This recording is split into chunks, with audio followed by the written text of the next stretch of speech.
Welcome to Paramesh kitchen. இன்றைக்கி beetroot kurma எப்படி செய்யுதுன்னு பார்க்கலாம் வாங்க.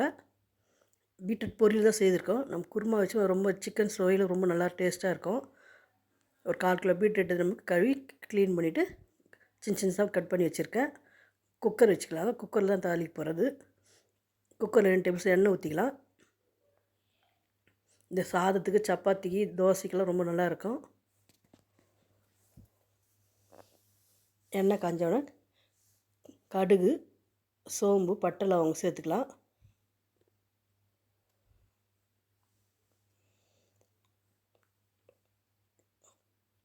கடுகு, சோம்பு பொரிஞ்சவொடனே வெங்காயம் சேர்த்துக்கலாம்.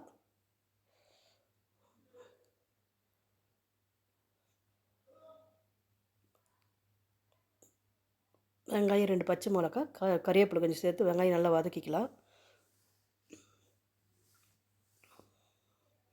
இஞ்சி பூண்டு பேஸ்ட்டு 1 ஸ்பூன் சேர்த்துக்கலாம்.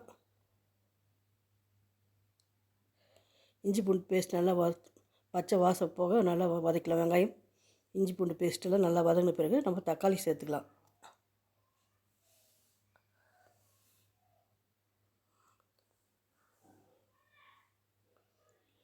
நான் 3 தக்காளி சேர்த்துருக்கேன். தக்காளி நல்லா நல்லா வதக்கிக்கலாம்.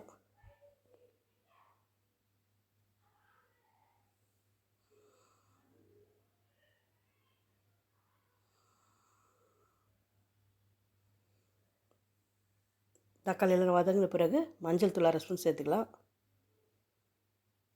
கரம் மசாலா 1/2 ஸ்பூன் சேர்த்துக்கலாம். நம்ம குழம்பு எவ்வளோ வைக்கிறோமோ அதுக்கேற்ற மாதிரி கரம் மசாலா காரமும் சேர்த்துக்கலாம். மிளகாய்த்தூள் கொஞ்சம் தித்திப்பாக இருக்கிறதுனால கொஞ்சம் நம்ம காரம் கொஞ்சம் தூக்கலாக சேர்த்தோம்னா தான் அந்த தித்திப்பு தெரியாமல் இருக்கும். மிளகாய்த்தூள் 1/2 ஸ்பூன் சேர்த்துருக்கேன். தேவையான அளவு கல் உப்பு சேர்த்து நல்லா வதக்கிக்கலாம். நல்லா வதங்கின பிறகு பீட்ரூட் சேர்த்துக்கலாங்க.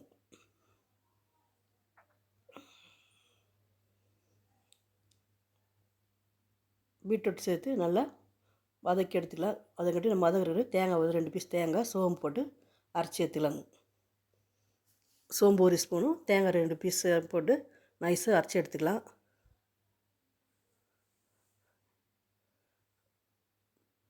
இப்போ நல்லா வதங்கியாச்சு. இப்போ தண்ணி சேர்த்துக்கலாங்க.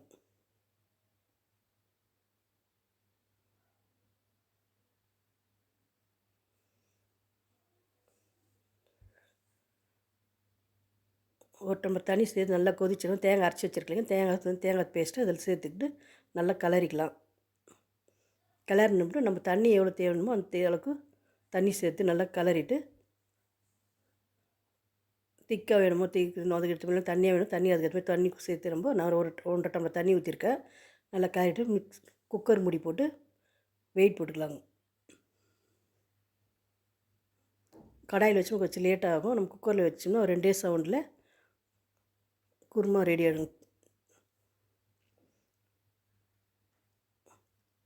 2 சவுண்டு விட்டுருக்கு. சீமாரம் தரது இறங்கணும்னு கொஞ்சம் தண்ணியாக இருந்துச்சு நம்ம கொஞ்சம் கொதிக்க வச்சுக்கலாம். பீட்ரூட்டெல்லாம் வெந்தாச்சு. கொத்தமல்லி கொஞ்சம் போட்டு கொதிச்சோன்னே நம்ம இறக்கலாங்க.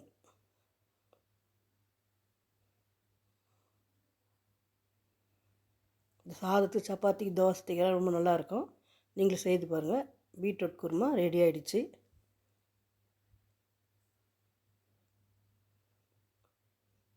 இது பொரியல் சூப்பு தான் செய்வாங்க. இந்த குருமா வச்சு பாருங்கள். சிக்கன் டேஸ்ட்டு ரொம்ப ரொம்ப ரொம்ப நல்லாயிருக்கும்.